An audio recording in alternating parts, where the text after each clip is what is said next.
What is going on, college basketball fans? We are back with more conference tournament predictions, and we have these dropping about every couple hours here today on the channel. We already got the SEC, the Big 12, and the ACC up on the channel, and in this video, we are doing our Big East conference tournament predictions. We still got Pac-12, Big 10, AAC, Mountain West coming out later. So make sure you guys subscribe, because not only do we have those, but we have daily college basketball content here on the channel. So without further ado, let's get it started. So our first round matchups, I feel like the first round in the Big East are pretty easy. I mean, the toughest one for me to pick is between St. John's and Butler, but I feel like St. John's, they have the more talented team. I thought St. John's were going to be a better team this season.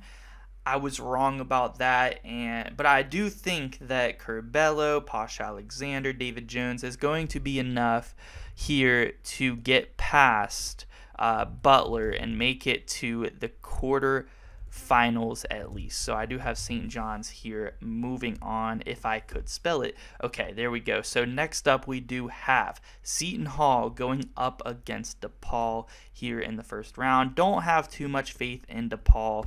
I could see them pulling off this upset. It would be a surprise though, because Seton Hall, I do believe that Shaheen Holloway is a really good coach, because Seton Hall, they don't have the most talented roster, but they have been getting some wins, and I credit Shaheen Holloway for that. Seton Hall in the future, once Shaheen Holloway starts to get some of these recruits in, are going to be super good, but they do make it on to the quarters past DePaul. And then Villanova, who has been very hot as of late, gets Georgetown in the first round. Not much to talk about there in that one. Justin Moore came back since he tore his Achilles, I believe it was, in the Final Four game last year, and ever since he's returned, Nova has been pretty hot. So Nova gets past Georgetown with ease, and we are already here on our quarterfinal matchup. So we do have Marquette going up against St. John's in the first round, and we just saw this matchup on Saturday, and Marquette did win. It was pretty close, but I do think in a rematch, Marquette is going to do a little bit better. And here's the thing. Andre Curbelo is a turnover machine. Marquette feeds off of turnovers. They force turnovers. They get out in transition. They're one of the best in the country at doing that. Marquette gets past them. Cam Jones, Tyler Kolek. Tyler Kolek guarding Andre Curbelo is kind of unfair. I mean, he's such a good defender. He's going to be able to get, I think, 3-4 steals in this game.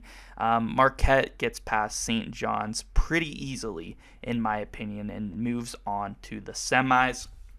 Next up, we do have our 4-5 matchup. Definitely, I mean, the other two matchups here in the quarterfinals are also pretty good, but UConn-Providence is a really good matchup, and I'm excited for it because Providence, they've been struggling as of late. I mean, they lost to Xavier at home. They got blown out by Seton Hall. And UConn, they're kind of like other side of the plate there.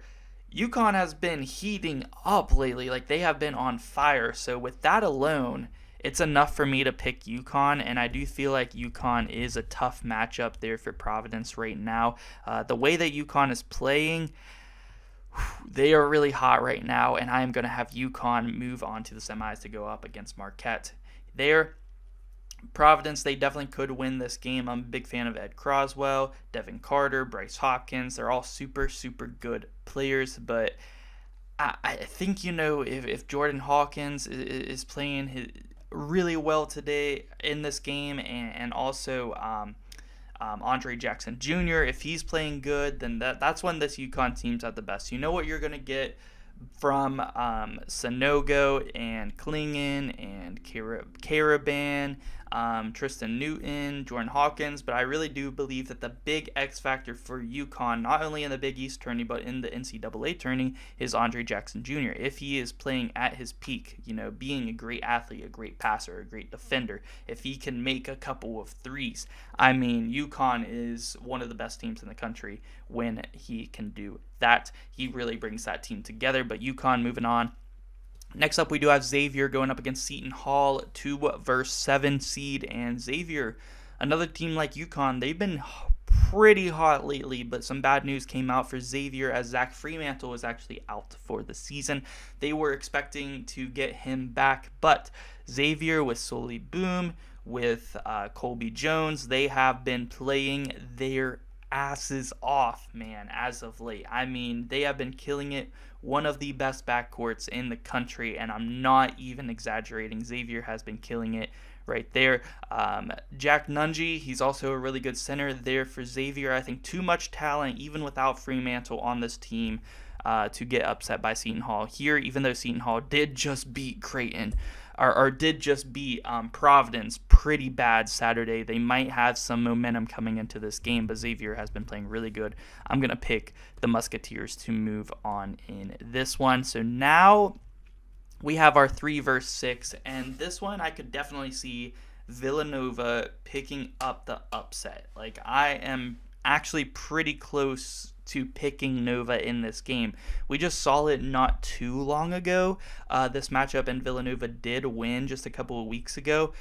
The guards did not perform well in that Villanova game for Creighton at all. Like, Ryan Nemhard and Trey Alexander, they did not perform in that Nova game. And the thing about Creighton is they like to play, half court basketball, like in their offense. They kind of wait until late in the shot clock to put up shots, and it really depends on not only Baylor Shireman, Trey Alexander, Ryan Emhart hitting their shots, but I think they need to get the ball inside the Cockburner in this game to have a shot. But I do think Eric Dixon, a big X factor there for Villanova, Caleb Daniels, freshman Cam Whitmore.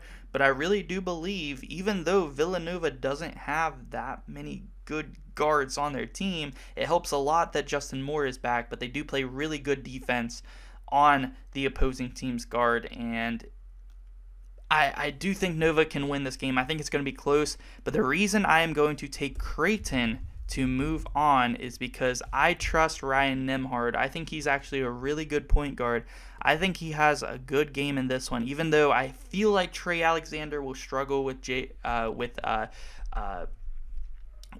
Justin Moore guarding him, but I do think that Creighton will win because Ryan Nemhard in the clutch down the stretch will help Creighton win this game and close it out and move on to the semis. So our semifinal matchups are set. We do have Marquette here going up against UConn, and this would be a fantastic matchup. We actually just saw this matchup, last month, and UConn beat Marquette up pretty bad, but they did split the season series 1-1. Both of the home teams won. I would be really excited to watch this game on a neutral site court, but I do, however, believe UConn is a hot team right now. I feel like they have a good matchup there with Marquette. Iggy and Prosper, they're on Marquette. They could have some troubles there going up against guys like Klingon, like Sanogo, like Caravan, who's going to be able to stretch the floor on them as well. And if this UConn team is hitting their shots, Tristan Newton is facilitating, Andre Jackson is facilitating, and Jordan Hawkins is running all over the court. You have to worry about chasing him. And I do think that Marquette is this is going to be a fantastic game. It's going to be down to the wire close, but I am going to take UConn in this game. I just like the matchup for UConn in this one. I think Marquette matches up really well against every team in the Big East except for UConn. I feel like UConn matches up really well against Marquette, and everyone else Marquette matches up really well against. So I think it's a bad draw for Marquette here to have to play them in the semis and not in the championship. But I do think UConn, matchup-wise, just has the advantage over Marquette. I think that Jordan Hawkins on Cam Jones could be the key matchup, and I kind of think that Jordan Hawkins is going to have himself a day in this game, but can Cam Jones answer? That's the thing. I think he could, but I am going to go with UConn to win this matchup and make it to the championship game. Next up, we do have Xavier going up against Creighton, and this is another game where these two teams split the season series, and 1 home and home. So I'd like to see them on a neutral site court. And that's the thing. If Creighton is on for this game, I think that they can win. I think this is where not having Zach Freemantle starts to hurt Xavier. I mean, he is a super good player on their team. Jack Nunge versus Ryan Cockburner is definitely the matchup to watch. I think Solly Boom and Colby Jones are the better backcourt than Trey Alexander and Ryan Nimhard. I think Baylor Shireman is the X factor for this game. I think he plays good in this one, and I'm actually going to have Creighton move on past Xavier in a squeaker. I have Creighton moving on to the championship to face UConn, and that one would be a good game. I think if Zach Freemantle was playing and was healthy, I would pick Xavier in this game, but I am going to go with Creighton to move on. So UConn versus Creighton in our championship game. Who is going to win the Big East tournament in 2023? And I am actually going to go with the UConn Huskies to win it all and win the Big East Championship. I just think against Creighton, they like to slow the ball down a lot. I feel like UConn can get in some transition points. They can get up in this game early. I do think it would be a close game, but man, I actually think that Creighton's guards could score a lot better on UConn's guards than they could on Xavier's guards as far as UConn is defensively in their backcourt. But I think Creighton does get outmatched a little bit down low. Ryan Cockburner going up against Sanogo. That's kind of the key matchup here.